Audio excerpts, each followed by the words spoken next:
I'm kind of a nut for the iconic cars of the 1940s.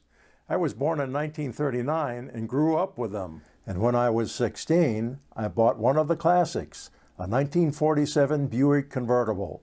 It was old, needed work, but it ran. I fixed it up, but not as good as this one. I bought the Buick for just 46 cents at a George Washington birthday bargain sale where I lived in Washington, D.C. I stood in line 2 days to get it. A D.C. newspaper photographed me and put me on the front page. I became a high school celebrity for a few days. I guess that's why I love old movies with cars, trains, and airplanes, like this old movie of Chicago. Chicago has boulevards and parks unequaled anywhere. Miles of sandy beaches attract thousands. The city has 6,000 miles of beautiful drives, but this one along the lake shore, extending from Jackson Park on the south to the city limits on the north, a distance of 24 miles, is exceptionally rich in scenic beauty. Michigan Boulevard, famous the world over. Its varied and well-known hotels and specialty shops attract visitors from all parts of the globe. This boulevard carries more than 55,000 automobiles on a normal day. Two modern landmarks of the city, the Wrigley Building and Tribune Tower. The old water tower stands with dignity and beauty in a modern setting, historic relic of the Chicago fire. Chicago is young in years, but challenging in its immensity. It is difficult to realize that only 3/4 of a century ago, all this splendor was nothing but a heap of ashes, result of the great Chicago fire.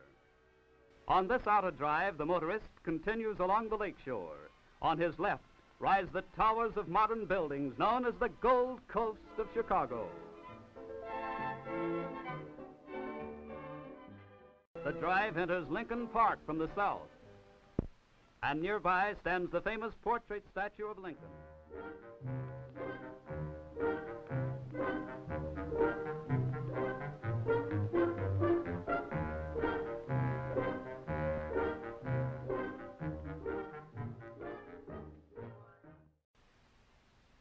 Typical of the outlying shopping districts found in every neighborhood throughout the city of Chicago.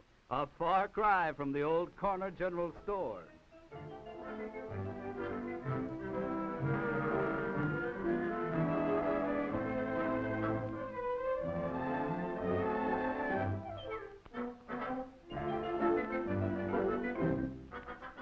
State Street, principal center retail shopping district with its mile of noted department stores and smaller shops.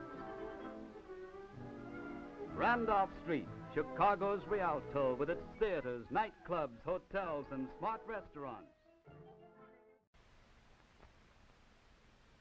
The municipal airport serves as the air passenger and freight terminal of Chicago.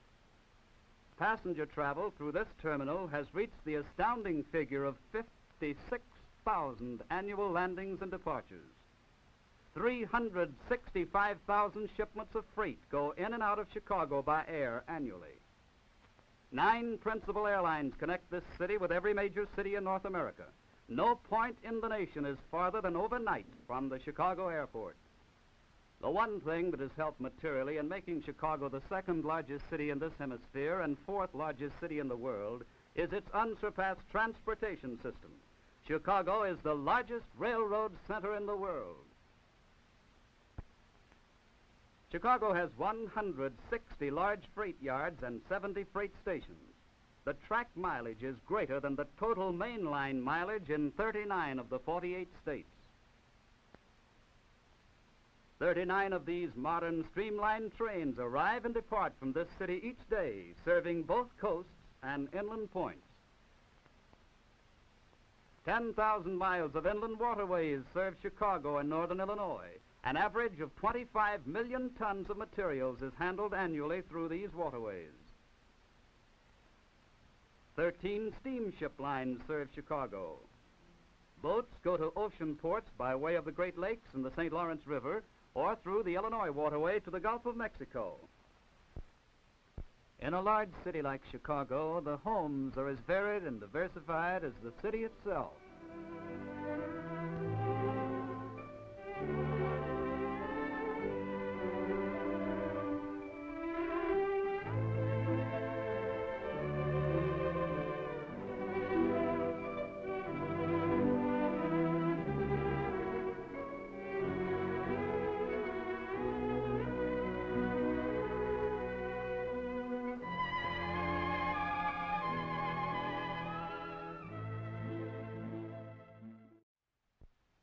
Chicago, the city of churches.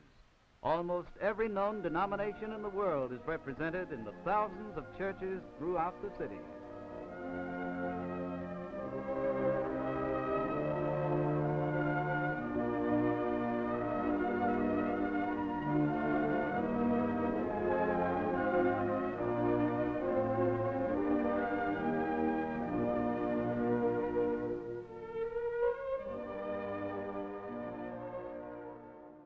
These beautiful cathedrals symbolize the spirit, the warm friendliness, and the strong, fine character of a great people in a great city.